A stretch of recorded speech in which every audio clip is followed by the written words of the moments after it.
Kagurabachi, the meme, the new manga by Shonen Jump. I started to read it and I got really into it, especially because of the main character. But I realized I'm kind of confused and I cannot really follow what is going on. But it is a good ride. It feels really interesting and smart and passionate, and I'm really digging it and I really like it. And yes, in this video I really want to talk about Kagurabachi. So what is Kagurabachi about? Kagurabachi is about this dude. I forgot his name. I'm gonna say his name probably doing the video when I looked it up.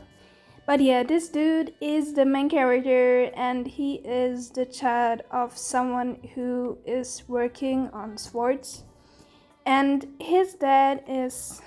yeah, I'm gonna spoil everything, by the way. This is what I do in my videos. Yeah, his dad is creating swords and he is dying because there are a lot of people who want to get the swords of his dad because they are really powerful. So he is left with, I think, one sword, as I recorded correctly in my head, the main character, and he wants to get back all the swords his dad created. So his dad is a sword master. And yeah, I really like the main character because he has really calm, silent, cool personality. He is not your typical shonen protagonist who is like having a big positive dream, like, oh, I want to become the next Hokage. No, he just wants to get shit done. He just wants to get that stuff back. He has a dramatic past and he wants to get the swords of his dad back, you know? And it's good because he has a big goal, right? It's not like Denshi, who doesn't really has any kind of no real goal. The name of the main character is Shihiro. He doesn't just wants to take the swords back, by the way. He also wants to take revenge for the death of his father. And the thing is, he gets put into the situation, into a world of mafiosi, to a big mafias, to say. You know, there is a big mafia plot going on, and the thing is, the manga gives me a lot of Naruto vibes. The way it's drawn, it has similarities, I think, a lot with the drawing style of Oda. The characters really remind me a little bit of the way they're drawn, the way their faces are drawn, of One Piece characters, with an interesting mix of Naruto style. And yeah, it has, from the way it is told, a lot of similarities with Naruto. It gives me the same atmosphere. It even gives me the same atmosphere like old Naruto, in a way, you know? Which is really good. And it gives me vibes of the top 3, actually. Like, it gives me vibes of other mangas. It doesn't really... it has also the spice that Chainsaw Man and Jujutsu Kaisen has, you know? But it has a lot of vibes from the old shows like Bleach, Naruto, One Piece, Dragon Ball, and that's really awesome, I think. The beginning of Kagurabachi starts with him and his dad, as I probably already said, I don't remember right now. And there was an interesting part because there's this one character, it's a blonde dude, coming up to them. And they talk about a certain war. And what is really interesting is that this blonde dude says, I think he's blonde. He looks blonde to me. Sorry, I just walked. This is why I'm kind of exhausted. This blonde dude just comes up and says stuff that there was this war and they won the war because of the dad who created a lot of different swords. which is really interesting because usually in a story, when it comes to the weapons and to the swords and stuff, it's only about the abilities a fighter has and how strong his weapon is. But it's not really about the creation of weapons instead. And this is where it is right now, that he is such a good sword master that he created awesome badass swords for the war. And that's really awesome because it's a fucking awesome fighting strategy actually. And yeah, I think it's really interesting. It's kind of original and kind of different to other stories, you know? And it's cool that they just say that at the beginning like it is nothing. You know, like nobody really cares that they're strong fighters. They're all strong fighters from the beginning. And they all don't give a fuck. You know, they're just like, yeah, we won the war and he's an awesome sword master and that's it. You know, that's really cool. One of the aspects the story starts with that I really enjoy is the character Char or Sharu. I think this is her name. She's this little girl and she is inside of all this like action loaded like mafia like fighting, sword fighting, mysterious stuff, you know?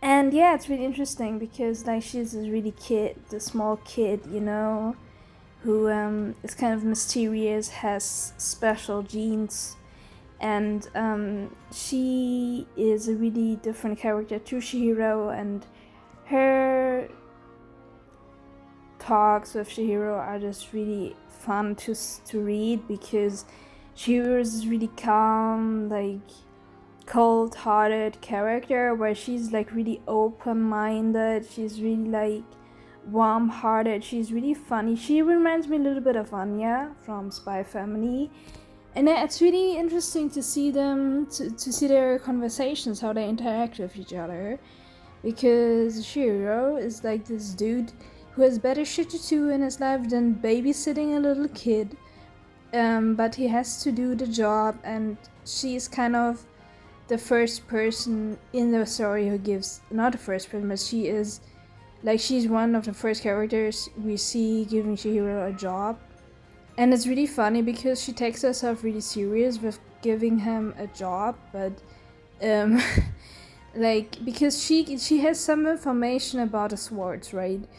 And but Chihiro, he doesn't really take the whole stuff serious, but he gets his shit done, you know? And yeah, it's really interesting to see them interact. And it is kind of a little sister, big brother relationship they have, and I just really like it. It's really cute.